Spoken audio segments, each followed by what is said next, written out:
Got a little haze in the shop today, but it's from the good old welding machine, flux core. I want to talk about opposites for a second. So we're building essentially a square box without the back on it, with these flanges that are going to get bolted to the concrete to protect these giant sewer pipes we got to protect at a factory.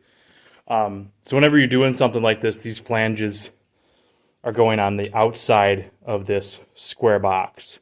And it's important when you lay stuff out like this that you think ahead that you're going to have opposites. So just like on the passenger side of a truck and the driver's side of a truck, your door handles are going to be opposite, your mirrors are going to be opposite, your headlights are going to be opposite, all that stuff. Same thing with here.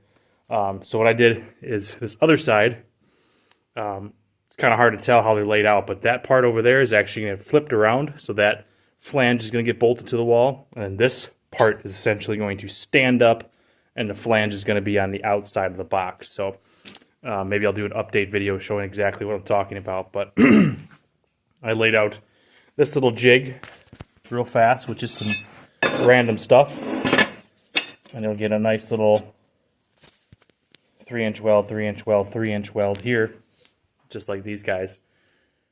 If I don't clamp it to something, it's going to pull towards the heat, right? So remember that every time you weld something or tack something, it's going to pull. So I did one without a guard or without a clamping surface just to see how it would turn out. It did pull a little bit, so I wanted to eliminate that by probably 95% or so. So clamp this bar here, vice grips, clamp this bar down so that it won't move around. But always think about opposites. If a guy wasn't paying attention, you could very easily just go ahead and grab both stacks of these. These are quite large. I think they're 24 by 21.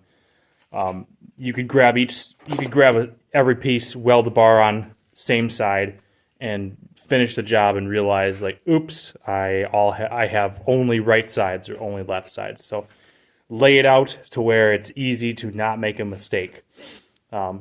Place your parts in the same orientation. Even put your pieces in the same orientation, so it's easy to get into that autopilot mindset and mess things up and cost yourself lots of money. So have stuff laid out the way it should be welded, and don't forget your opposites.